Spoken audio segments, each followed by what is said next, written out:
What's up guys, this is a 2010 Honda Fit and today we're going to be talking about the difference between compounding and polishing. Not only am I going to talk about it, and there's a massive confusion between that, what the difference is, I'm going to show you the difference of just polishing and just compounding. Step two, I'm going to show you how to turn this really mangled paint. Now this paint hasn't been cleaned or washed or detailed in probably 5 or 6 years. So I'm going to show you how to restore it that you guys can do at home. That and more coming up on this episode of Ride Along. They sit on top of each other. Oh, touch on paint towards the end because from here.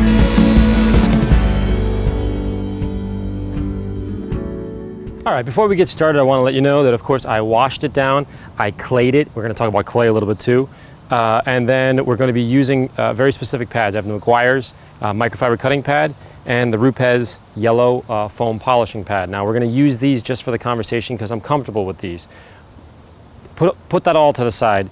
What I want to talk about is kind of a very basic level of polishing versus compounding because again, I'm receiving a ton of emails, which I love, and there's a reoccurring problem that I think I can solve via this video. Of course, I'm using the Rupes. Doesn't matter what you use. You can use Rupes 3401. Use any polisher, real MT300. Those are top tier polishers. Put that all to the side right now. The concept right now is to understand the difference between the two of them. Now, naturally, when I'm filming, the light has changed, so I'm going to back up into that sun over there once I finish these areas. Right now, it's really hot, so I want to stay cool. Okay, so polishing. First, I'm going to polish this area here. Then I'm going to compound this area.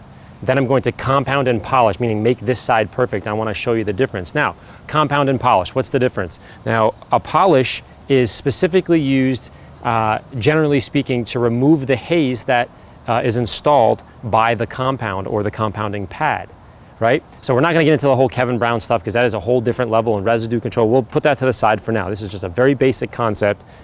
When you're polishing, what you're kind of doing is bringing back the depth, the shine, the glow, the deepness of the paint. So sometimes, very rarely do I polish by itself, meaning I'll do a show car every once in a while just to bring that extra little pop before I put wax, sealant, whatever on the paint. You understand? So when people say, hey, I want to go polish my car, we really want to use the right terms. So typically you're not just polishing the car because it's not going to take out these scratches. It's barely going to take out the love marks, just barely, right? So usually I can't get around doing a car without compounding it first. So when you're using compound, that's a bit more abrasive. So in terms of the level of abrasiveness, I would say compounding typically is here and polishing is here. Now there's other things like glazes and all-in-ones. I don't use those. I'm not a fan of glazes. Glazes cover things up. We don't want to put makeup on the car. We actually want to restore the paint.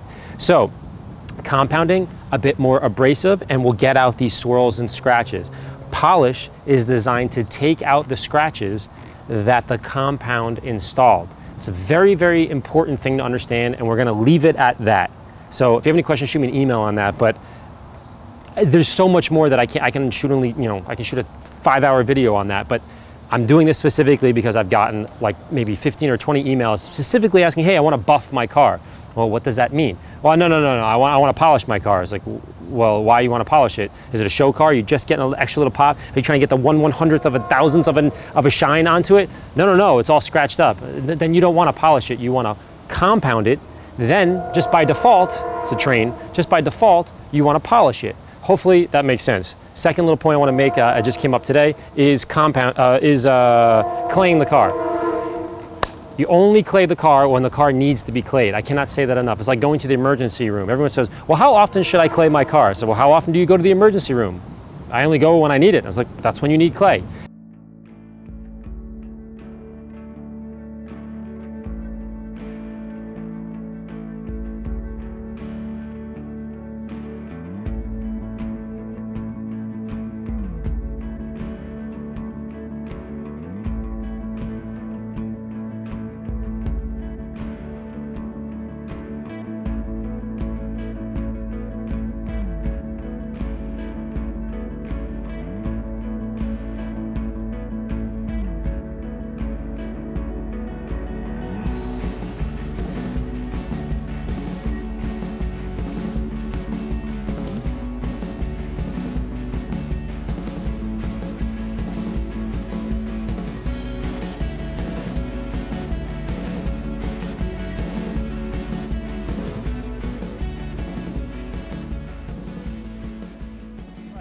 So the reason I clayed it before this conversation that we're talking right now is because I want to save my pads.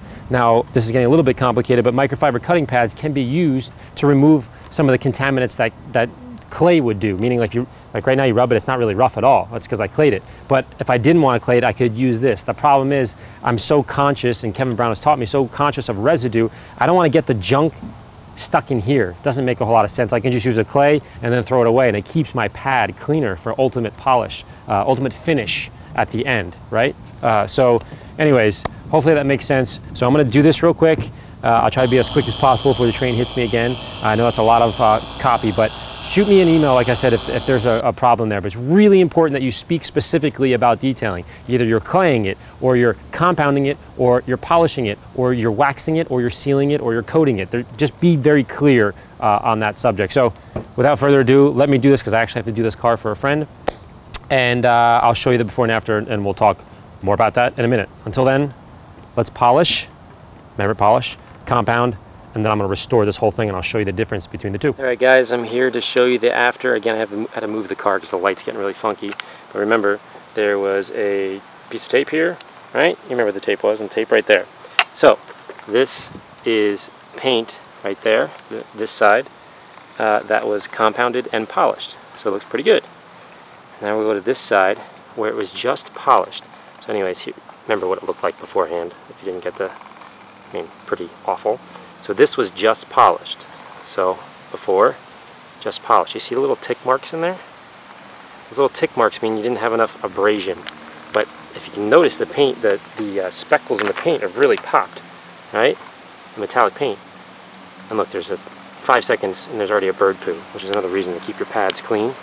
I digress. All right, so there's regular paint again. And here's after it's compounded. So you don't see those tick marks like that. See those tick marks right there? And that one right there? You don't see them. So when you compound, you take those out. But if you can look very closely, I think I can catch it right here. Right there, just in the blinding sun. Let's see if I can pull it down. There's a little bit of swirls left over from the haze, from the compound, that you don't have here. It's a little more crisp, right? A little more crisp. Again, the paint is shot because it's all tick marks and everything. I mean, rock chips and whatnot. You can see down here. Look at all the rock chips there. But you know, the car has 170,000 miles. But you get the idea. So this hopefully gives you a little bit of an example of what's going on. Again, tough paint, weird light, but hopefully you get the idea. Just polished, just compounded, compound and polish. This whole side. Look at that. Looks pretty good. So I'll do a wide shot. Bang. Down. Compounded. Just polished. So when you're talking about polishing versus compound, use the right words. Polish is for afterwards. Anyways, if you guys have any questions, shoot me an email at larry@ammonyc.com. As always, thanks for watching, and we'll see you next time.